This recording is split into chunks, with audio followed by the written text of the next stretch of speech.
All right, so I'm here with my DX9 and I've got my T-Rex 550 all set up. I'm at the point where I need a profile to build.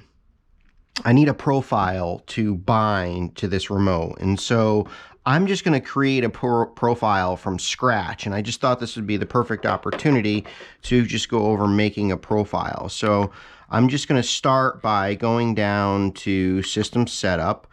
And I'm going to confirm yes, and then go to Model Select, and then scroll to the bottom of the list and add a new model. And we're going to click Create. All right, and then now we're going to go to Model Type, and it's a helicopter already. Data will be reset. Go ahead, click Yes. Model Name.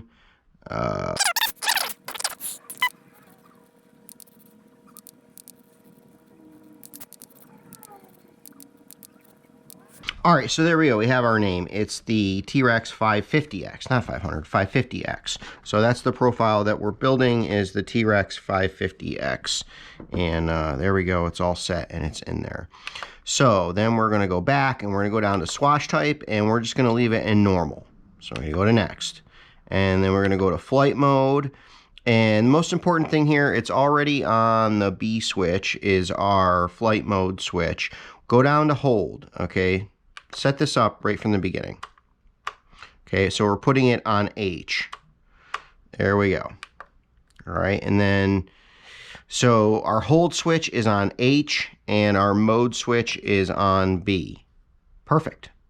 So let's go back, and that pretty much takes care of everything on this side of the menu, but we are going to go down to warnings and we're going to go to hold, and right now it's warning us that it's in hold mode. I think that that is stupid. We can either turn the warning off altogether, but what I'm going to do is I'm going to have it alert us when it's not in hold mode. So what that means is when the model initializes, if it's not in hold mode, like when I turn it on or I switch to it or we go back to the left side of the menu, it will alert me that it's not in hold mode. So that's cool. I actually like that. I think it's a good safety feature, but we're going to go back up. We're going to go to main. And there we go. We don't get an alert because it's in hold mode. So now we'll put it in normal mode and just turn it off and back on, and you'll see it should alert us that it's not in hold mode. Warning, hold mode. See, there we go. Now we turn it on. Turn hold mode on. But what I like about it is, like, I always pretty much always have it in hold mode unless I'm flying. When you turn it on now, it won't do anything. It's not gonna pester you when your remote is the way it should be. It's only going to give you a warning when it needs to. So I like it set up that way. So next we're going to go to servo setup. And I'll just go do these things in order. Okay. So servo setup, I'm using an icon. So servo setup is going to have to be done with the icon. We'll have to go in there and adjust travels and stuff. So let's skip servo setup for now because you're going to do that when you set up your icon. So let's go to dual rates and expos. And what I'm going to do is, the way I like to set my helicopters up is I just associate my dual rates and expos with my B switch, okay? And now this is where we're getting into the real programming of the remote. And so we open dual rates and expos, we come to the aileron page. The first thing we're going to do is flip down to switch, click it, and just flip the switch, okay? So now we go back to, that is the normal mode position, okay? And what I like to do is I like to just go ahead and put all of the dual rate switches on B. Okay, so there we go. All of them are on B. Okay, so there are people who prefer, and this comes down to pilot preference, there's no one way to set up a remote, like to have things on different switches. I like to try to keep my remote as simple as possible. So I only have two switches. I'll have a mode switch, and I'll have a hold switch. And then this I'll use as if I'm doing buddy box, this will be my student switch right here. And then with the icon, if I'm still playing around with the flight modes, then I'll put it on the C switch. And the other thing I'll do is if I'm not buddy boxing, sometimes I'll put self-leveling on the student switch. So in the icon, you can do self-leveling. So I'll have that be on there. Now, whatever I set my switches up at, just remember that you can go to, you can go down to custom voice setup. However you set your switches up, so like if I set that up to be my student switch, just make sure you go down to custom voice setup and switch it so that when you flip it, it says student has control, instructor has control. Okay, and so whatever you're going to make your switches, just make sure, take advantage of the fact that the remote talks and associate vocals with it. So, it's in hold, so that won't talk. But if you take, normal mode. So now it's in normal mode. Stunt 1, normal mode. Now, for the flight modes, that switch will talk automatically. You won't have to tell it to talk. So, but for these other switches, whenever you assign a switch, it's just going to do that. It's just going to switch. It's not going to talk. So let's go back to dual rates and expos now that we've got them all on the B switch. And I'll just show you how I'm going to set up aileron. So in normal mode, I'm going to do 80% of travel. And I am going to do, there's going to be expo added in normal mode because I'm going to fly it in sport. So there's already going to be some expo in there, but we'll start off at 30%. So I am going to use the flight modes in the icon. So just keep in mind that where you set that is 30% expo. That's going to be on top of whatever expo. In fact, I'm going to keep this dual rate at 100%. That's going to be on top of whatever flight modes you're choosing. Now, when you choose flight modes inside your flight controller, it is adding dual rates and expos is what it's doing in the flight modes, along with some other adjustments that it's making. I like to take advantage of the flight modes because it's not just dual rates and expos. It's adjusting some other parameters too that affect the way the helicopter flies. So for the dual rates and expos in the remote, I've got it set up kind of conservative, 30% expo on top of the sport mode in the flight controller is going to make it very soft. It's going to make it very docile. This is what I use to just fly around. It's my normal mode. It's what I take off in. It's what I just fly around in. The throttle curve is going to come more into play, but for dual rates and expos, there is going to be some slight differences. Now, when we jump to stunt one, I'm going to reduce my expo to 20%. Okay, so that is going to make the helicopter a little faster to respond and a little more sensitive to the sticks, which is how I want it, because in stunt one is when I'm going to be doing my basic 3D maneuvers. Stunt 2 is for more aggressive 3D maneuvers, so I'm going to have the expo all the way down to 10%. Okay, and just keep in mind, again, I am going to be using the flight modes in the flight controller because the icon will allow us to toggle through 3 different flight modes. And what I'm going to do is I'm going to put those flight modes on the C switch.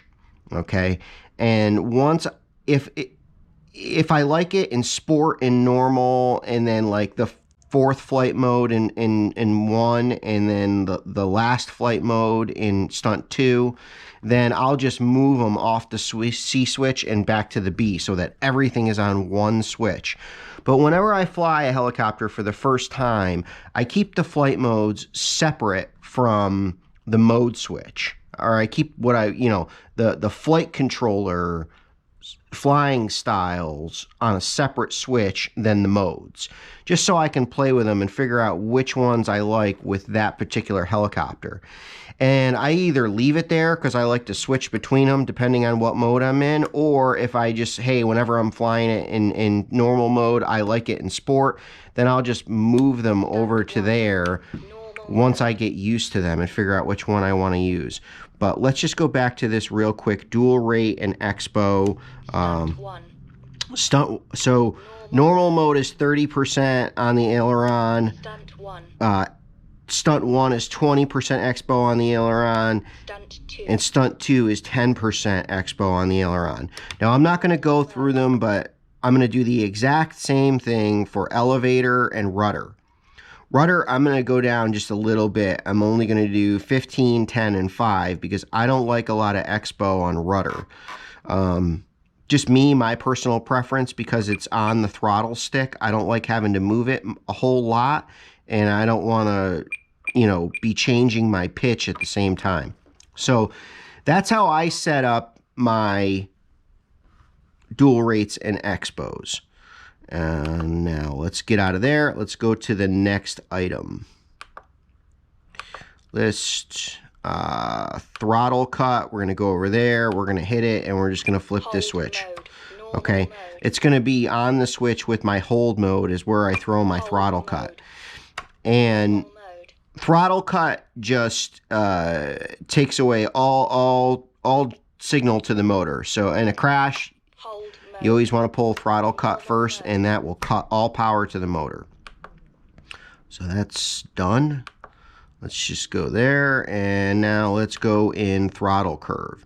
Now, I'm going to be using normal mode to program the throttle curve for program the ESC. So I want to leave it in 0 to 100 for now.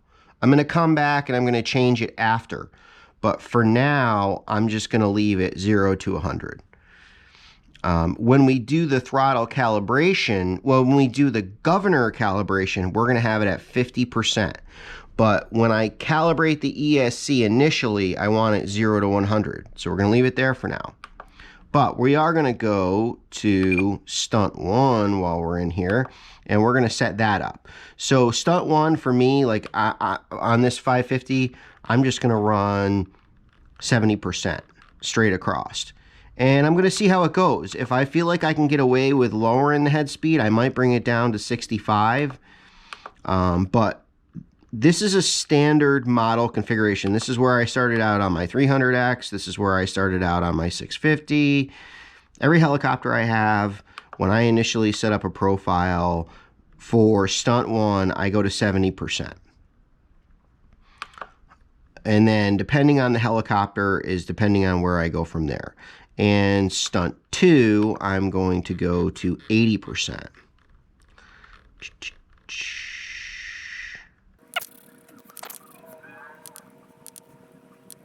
Okay, so now I've got my throttle curves all set up as far as I want to go with them with an initial setup. So just a quick reminder, for stunt 2, we're at 80%. For stunt 1, we're at 70% straight across the board. No throttle up, no throttle down. Again, this is the way I like to set it up, especially with a governor. And then go over to normal mode. So what we're going to do is when we sync this remote to the receivers and the flight controller, when we'll set up all the throws and everything. We want it to be at 100%. When we plug in the ESC for the first time, we want it to be 0 to 100. You'll put the throttle all the way to 100, plug in the ESC, wait for the 2 beeps, go all the way down to 0, wait for the beeps, and the ESC has initiated. Then we bring the speed up a little bit, and the head should start to spin, and we know that it's been calibrated. Then you want to go in and put it in governor mode, and what you want to do is take your throttle and either set it all the way across at 50% or go like 0, 25, 50, and then 50, 50, 50, just nothing but 50, because you're going to be doing a governor calibration on, not all speed controls are set up the same way, so some of the other ones are a little bit different, but for this aligned speed control and for hobby wing speed controls, that's how you do your throttle calibration. So we've got our throttle is all set now. So now let's go to our next item, which is pitch curve. And for pitch curve, we're not going to change anything. We're just going to leave it exactly the same like that. So there that is. There, yes, just going 0 to 100. And I'm not going to change that. Actually, you know what? I will change it just slightly. We are going to raise this pitch up to about 40. I'll do 35. 35, because we don't need negative. We don't need all that negative for normal mode. So with the pitch like that, when the throttle's down and it just comes up and the helicopter just starts to spin up, the pitch would be very negative, and it'll blow dirt and everything all over the place. So sometimes it's, you know, it's good. I like to just, as a technique, bring this up to about 35-40%, just so we're only getting a little bit of negative when it's spinning up and when it's on the ground, just enough to hold it down. I don't like to go to 0, because then you have no pitch at all. And if it gets hit by a wind, you know, you could easily have a rollover. And then for stunt 1 and stunt 2, you're just going to leave them linear, just like that. And so for the purposes of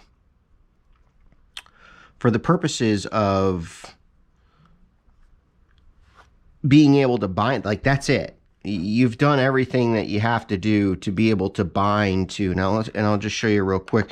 You can turn it off and back on, or you can go to the bottom and go to System Setup and go over here and go down to Bind. Okay. Now, we could bind right now, T-Rex 550X. I could plug this thing in. I can plug in the icon, and I can tell it which receivers they are and tell them to bind, unpower, repower real quick. They would be blinking, and then hit bind and bind to them. But we're setting up a profile, so I'm not going to do that right this second. Hold mode. All right, so hold wasn't on. See, when we came back to the menu, hold wasn't on, and it warned me that hold wasn't on. Let's scroll down. I do just want to show you real quick, because this is something that you're later on when you're programming the flight controller. I like to put the flight modes, or the flight styles on the C switch. And let me just show you how to do that real quick. We'll choose custom voice setup and add a new sound event and switch report. And let's just go back real quick. Add a new sound event. We're going to use switch change report, and then it's going to ask for switch. Click that, flip your C switch. Okay, now that we're in the C switch, the 0 position, which is the top position, I want that to be my agility mode. That's going to be like my most aggressive flight mode. It's going to be the last flight mode on the flight controller. So now we'll just go down to agility mode.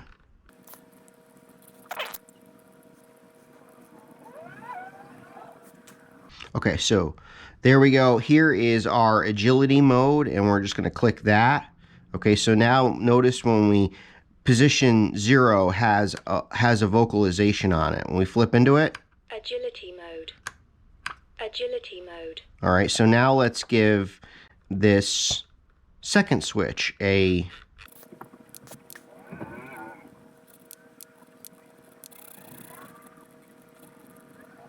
So for the second switch, I like to use stability high angle. So what that tells me is that it's a stability mode, but it's going to allow it to do pretty high angle maneuvers. It's going to allow it to roll right over, go upside down. Stability high angle is going to allow you to go to any angle that you want, right? And that's the way I like to have my stunt 1 switch set up. And then last but not least, we've got our position number 2 on our C switch. And there we go. That's the vocalization I want. Stability low angle. Stability low angle. And now we'll go Stability high angle. Stability low angle. Stability high angle. Agility mode. Okay, so that's how we go in and we program our vocalizations to make these switches say anything we want them to say. Now, if I was flying an airplane, I could put flaps over here on the E switch. It could be flaps up, mid flaps, low flaps, full flaps. You can make these switches say anything you want. But there again, the way I like to set this up for a helicopter, these are all my flight modes, and then this is my This is my flight controller profile select. And then if I'm going to use, which I will, use leveling, self-leveling, I'll put that on this switch here. Unless I have a student, then this will be my student switch. But it's one or the other. So you can kind of decide how you want to set your switches up. That's how to set up a profile. This profile is ready to be bound to the icon, and then I'll have to do some things to set this remote up to the icon. But those programming from here on out, it's specific to the flight controller and it's specific to the pilot. But that's how to set up a basic profile, and that is how to add vocalizations to the switches, and that's how to get this all the programming that you need to bind this to the icon is done now. It takes about 5-10 minutes. So hopefully you enjoyed the video. Don't forget to check out the flight videos and see these RC helicopters flying with telemetry data projected onto the screen, and check out how fast they're flying. Get a first-person perspective view from the helicopters right here on RC Flights.